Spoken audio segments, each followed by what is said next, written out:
Hello everyone, welcome back to my channel. I hope आप सब बहुत अच्छे हैं। जैसे कि मैंने बोला था कि बहुत दिनों से कि आपको थर्ड सेम का मैं सब कुछ बताऊंगी। एंड आंध्र प्रदेश स्टेट का जो भी है, जितने भी यूनिवर्सिटीज़ हैं, आप जानते हो कि syllabus is same for all universities under Andhra Pradesh. तो जितने भी कॉलेजेस हैं, बीएड कॉलेजेस स्पेशली, तो उनके सिलेबस सेम है। तो वाई भी यू स्टूडेंट आंध्र प्रदेश के जितने भी आंध्र यूनिवर्सिटीज़ के हैं, आंध्र यूनिवर्सिटीज़ अलग है, आचार्य नागार्जुन यूनिवर्सिटीज़ अलग है। तो सब कुछ आंध्र के अंदर ही है। गुंटूर में है, दैन अनंतपुर में है, तिरुपति में है, नेल्लोर में है, जितने भी हैं, Shri Venkateswara university, Vikram Simhapuri university, Shri Krishna university, जितने भी कॉलेजेस हैं और यूनिवर्सिटीज़ हैं, सबके लिए सेम सिलेबस चल रहा है।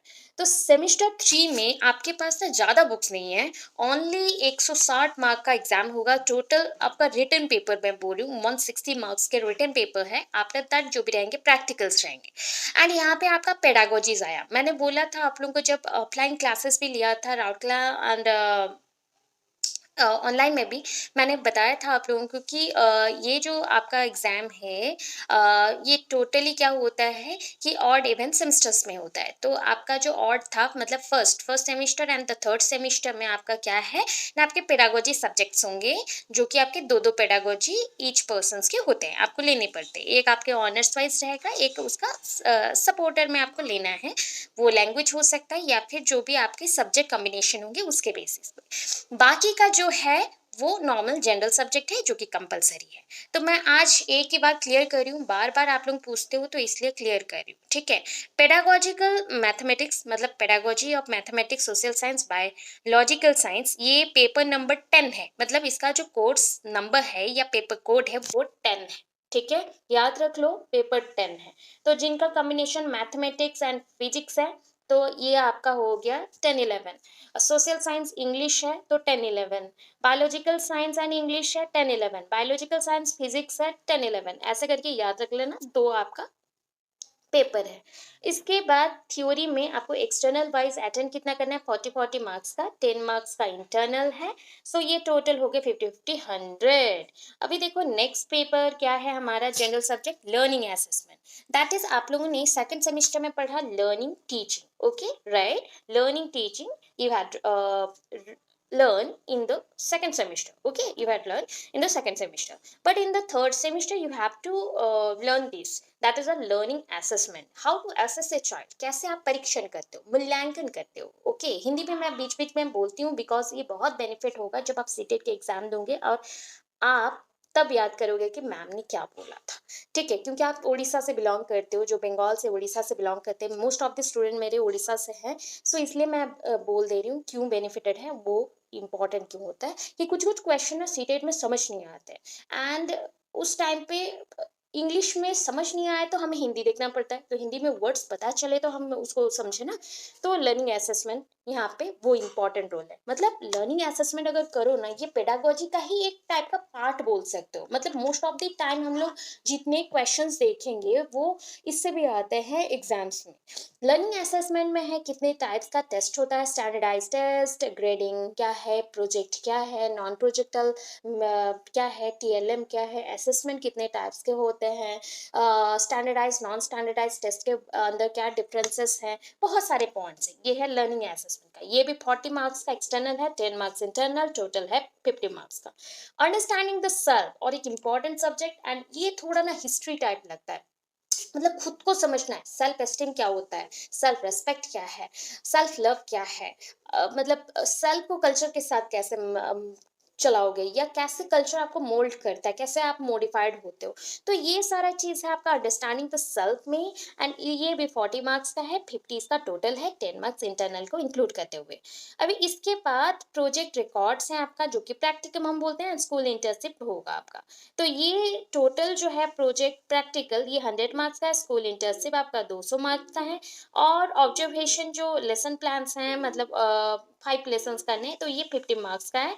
ये टोटल हो गए इसलिए कितने आपके 550 मार्क्स के इंक्लूडिंग थ्योरी पेपर। तो थ्योरी में तो ओनली आपको थ्योरी है 200 मार्क का, उसमें आपको 160 अटेंड करने जाना है। इंटरनल तो गिवन होते हैं as per your theory papers result. उसके बाद प्रैक्टिकल का मार्क आपको लेना है, ठीक है, इतने ही है। तो ज़्यादा बड़ा तो लग नहीं रहा है, बट सिलेबस देखो तो बहुत ही वास्ट है। अभी फिर से मैं एक चीज़ बता दूं कि जैसे हम लोग फर्स्ट टाइम में पढ़े थे कि जितने भी पेडागोजीज होते हैं उसके 60% 70% जो टॉपिक्स होते हैं वो सेम होते हैं almost. Curriculum, NCF, एपीएससीएफ, Andhra Pradesh state framework, curriculum framework, वो सारे हैं। सिलेबस एंड करिकुलम में डिफरेंस क्या है, देन कैसे इसको डेवलप करना है, देन असेसमेंट क्या है, इवैल्यूएशन, अचीवमेंट टेस्ट क्या होता है, preparation of test material, CCE comprehensive continuous comprehensive evaluation क्या होता है, कितने टाइप्स की इवैल्यूएशन होते हैं। तो ये ना लगभग मैं बोल दूँ सारे टॉपिक्स में, मतलब सारे पेपर में ऑलमोस्ट 60% मैच करता है, 60% तो मैच करेगा, ठीक है। क्योंकि अभी तक सर ने क्लासेस का मुझे बताया नहीं, एंड ऑलमोस्ट जितने भी मैंने रूटीन देखे आपके प्रीवियस ईयर के, उसके अकॉर्डिंग दिसंबर में आपके एग्जाम्स होने के चांसेस है। दिसंबर नहीं हुआ तो मोस्ट प्रोबेबली जनवरी फर्स्ट वीक से स्टार्ट हो जाएंगे। ये होता है इम्पॉर्टेंट। अभी क्या है कि मेरा एनवीएस का एग्जाम है पीजीटी लेवल का, तो वो आ गया नवंबर 28 से दिसंबर 1, जो कि क्लियर होना चाहिए हम दोनों के अंदर बात। तो दोनों मतलब आपका बच्चों के अंदर एंड टीचर के अंदर बात क्लियर होना चाहिए कि ऑलवेज आपको पता है कि मैं ऑलरेडी सीटेड, ओटेड, ओस्टेड ये सब क्लियर हूँ। तो मैं ऑब्वियस गवर्नमेंट जॉब का ट्राई कर रही हूँ। ऑलरेडी मैं एक जॉब में हूँ, फिर भी मुझे चाहिए, तो उस वजह से मुझे जेन्युइन सा हर एक पॉइंट पे क्लियर रहना पसंद है। आप लोगों को बता दी मेरा एग्जाम्स है, तो मोस्ट ऑफ द टाइम ये ऐसा होगा कि मैं मुझे भी पढ़ना है तो आपको मैं थोड़ा थोड़ा टाइम दूं। अगर क्लासेस मिले तो हर दिन एक एक घंटा दे सकती हूँ, अदरवाइज मेरे को जितनी भी मैंने ऑलरेडी कुछ टॉपिक्स के most of the time 70% topics के नोट्स हैं, तो आपको मैं दे दूंगी। कुछ आपको खुद से भी पढ़ना पड़ेगा।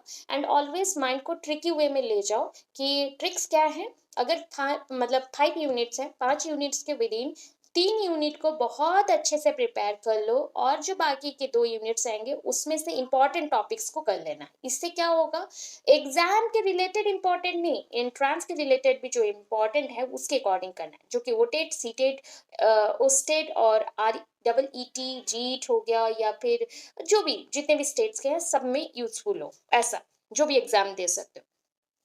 फिर देखो next pedagogy of social science है। तो सोशल साइंस का कुछ अपना कॉन्सेप्ट ही होगा। हाइड्रोलॉजी क्या है, हाइड्रोलॉजिकल साइकिल, ओशन साइकिल, ऐसे ऐसे हैं topics. Indian geography, then scope of economic, classification of economic systems, ऐसा ऐसा है। देन करिकुलम देखो फिर से आ गया, curriculum, learning materials, models, objects, ये सारे हैं। Types of evaluation, CCE. Biological science में भी वही करिकुलम से स्टार्ट हुआ। ये फर्स्ट यूनिट सबका सेम है, एनसीएफ है, एपीएससीएफ है। बायोलॉजिकल साइंस लेबोरेटरी क्या होता है, फर्स्ट एड क्या होता है, मोबाइल साइंस लेबोरेटरी क्या है, टीचिंग लर्निंग मटेरियल्स हैं, ऑडियो विजुअल मटेरियल जो कि आप फर्स्ट सेम में भी पढ़ चुके हैं, सेकंड सेम में भी पढ़ चुके हैं।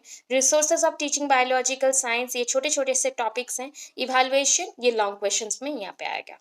फिजिकल साइंस में भी सेम टॉपिक्स है, पहले ही देख लो अच्छे से। करिकुलम है, देन डिफरेंट अप्रोचेस है करिकुलम ऑर्गेनाइजेशंस के, एंड करिकुलम ऑर्गेनाइज के टर्म्स हैं NCF, RTE, NCTE, NCFTE, APSCF, बहुत इंपॉर्टेंट टॉपिक है। टेक्स्ट बुक है, सेल्फ लर्निंग मटेरियल है आपका, then different type of science club, science exhibition, science museum, ये सारे हैं। एंड कुछ कुछ टॉपिक्स जो खुद से करना पड़ेगा। कॉन्फ्रेंस है, वर्कशॉप है, in service training programmes, important बहुत सारे हैं। एक्शन रिसर्च है, फिर से आप लोग जो पढ़ चुके हो एक्शन रिसर्च वही है। इंग्लिश का देखो, इंग्लिश का थोड़ा सा अलग आता है हर एक चीज़ से। कम्युनिकेशन क्या है, क्लासरूम टीचिंग क्या है, इस पे क्लासेस मैंने लिए थे बच्चों के, तो आप देखना अच्छे से। Teaching grammar, types of grammar, then brain storming, study skill, ये LSRW का है। देन इंट्रोडक्शन टू फोनेटिक्स है, ये important short question based topics हैं। यूनिट 5 में लर्निंग असेसमेंट है, जो कि आपका curriculum, problem solving, critical thinking, creative thinking, CC, ये सब के ऊपर है। देन स्कॉलास्टिक अचीवमेंट टेस्ट, ये सब आप पढ़ लोगे लर्निंग असेसमेंट में, ये तेलुगु है नहीं चाहिए हमें। तो ये आया नेक्स्ट आपका लर्निंग, रुको 1 सेकंड।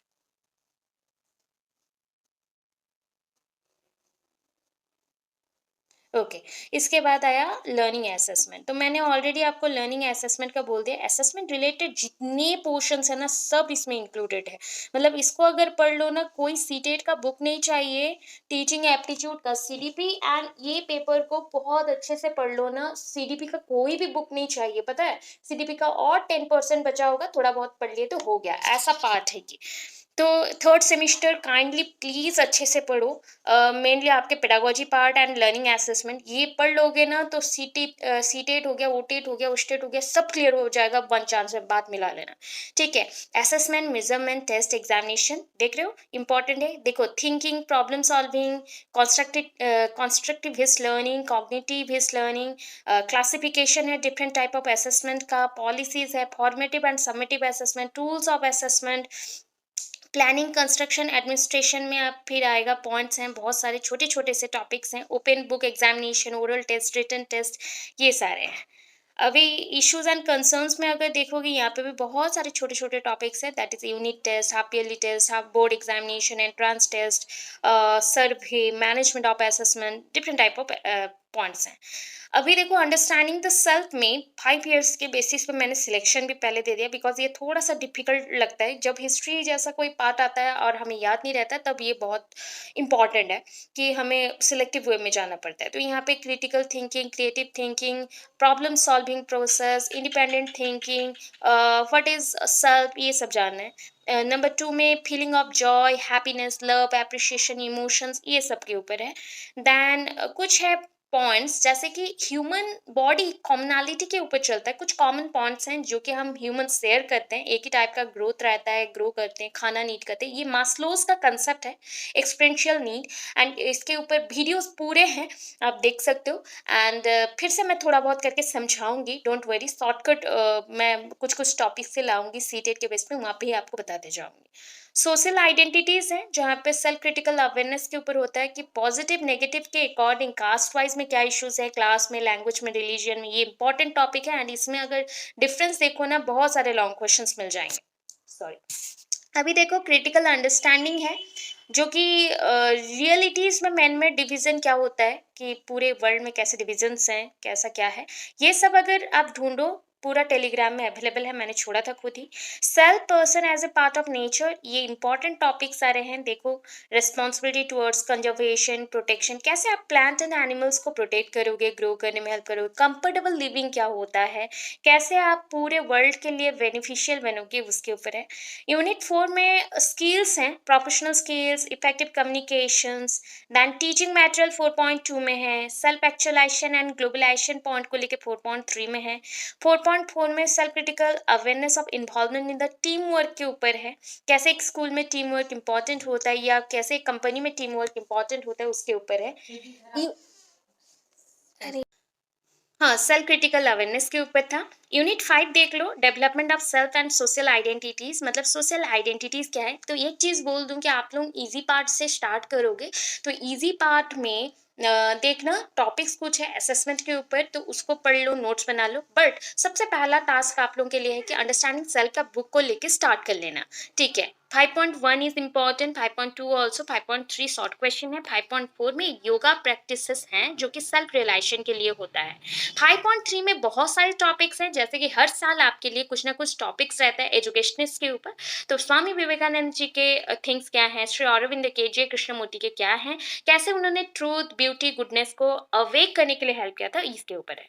तो इतना ही है आपका syllabus whole total. I hope आपको हेल्पफुल हुआ हो, so please kindly share with your friends, and सबको शेयर करो एंड बोलो सब्सक्राइब कर दे, तो इससे मुझे और ज़्यादा मोटिवेशन मिलेगी। एंड कल मेरा एग्जाम्स है, सो इसलिए थोड़ा सा लेट में सब कुछ चल रहा है, टाइम जैसे जैसे मिल रहा है। एंड पढ़ो, पढ़ते जाओ, आगे बढ़ो, कोई भी डाउट हो, जितना हो पाएगा मुझे कमेंट करना, मैं आपको हेल्प करूँगी, अपने हर पॉसिबल वे से हेल्प करने को ट्राई करूँगी। Thank you so much, thanks for watching my videos, and have a good day.